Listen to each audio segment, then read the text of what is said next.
7h22, tout compte fait avec Éric Revel. Bonjour Éric.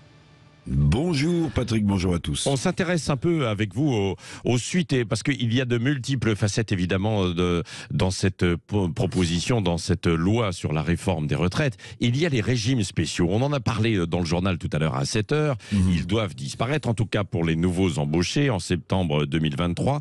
On fait un point justement sur ceux qui doivent disparaître autour de ça. Oui. Alors d'abord, rappelons que la disparition des régimes spéciaux dont je vais vous parler, c'est une question d'équité, a dit Elisabeth Borne en présentant sa réforme. Vous en souvenez, sans doute, équité. Alors les temps ont bien changé, Patrick, parce que c'est justement au nom de l'équité, de la justice sociale, qu'en 1894, oui, pour les mineurs, en 1909 pour les cheminots, ou les fonctionnaires qui n'étaient pas très nombreux à l'époque, on a créé justement ces régimes spéciaux.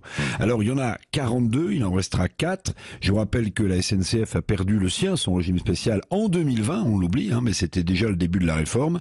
Alors supprimer pour les nouveaux embauchés, vous l'avez dit, à partir de septembre 2023, ça concerne qui? Ça concerne la RATP, bien sûr, toutes les industries électriques et gazières. Il y a 150 entreprises concernées, comme RTE, comme Engie et les autres. Ça concerne le régime spécial des clercs de notaire, qui va être supprimé, des employés du CESE, le Conseil économique, social et environnemental, ou encore de la Banque de France. Alors il faut dire que les salariés bénéficient, et c'est leur principal avantage avec ces régimes spéciaux, bénéficient, on devrait dire maintenant, il faut s'y habituer, d'un départ à la retraite bien avant l'âge légal. Problème quand même, Patrick, cette générosité, je regardais, n'était pas financée par les cotisations des bénéficiaires de ces régimes spéciaux, mais par l'État. 6 milliards d'euros en 2022, ça coûtait ces régimes spéciaux.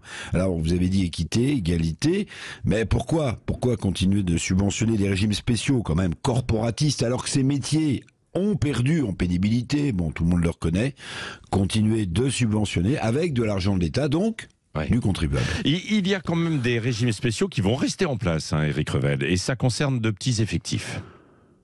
Oui, alors petits effectifs, grande spécificité, si j'ose dire, il y a 4 survivants d'annoncer dans ces régimes spéciaux. 4 survivants, alors je vous les donne. Il y a le régime autonome des avocats, belle caisse de retraite bien gérée. Il y a la caisse de retraite des marins-pêcheurs, le régime spécial de l'Opéra et de la Comédie Française.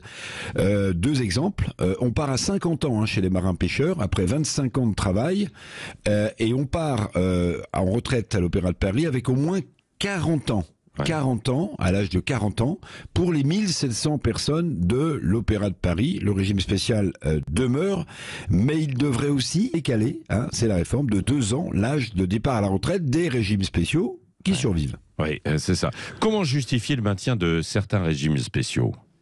Oui, c'est quand même la question. Alors, on dit au nom de la spécificité de certains métiers. Très bien. Alors, un danseur étoile peut pas danser jusqu'à 62 ans, ça c'est évidemment entendu, mais on disait équité. La première ministre disait équité. Mais est-ce qu'un maçon peut travailler jusqu'à 60 ans s'il a commencé à travailler à 16 ans sur les chantiers? La réponse c'est aussi non, même si le maçon n'a pas de régime spécial.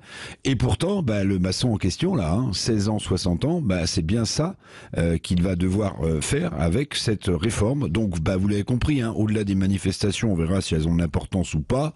Le débat sur l'équité, sur l'égalité de cette réforme, les débats n'ont pas fini, mon cher Patrick. Oui, merci à vous, Éric.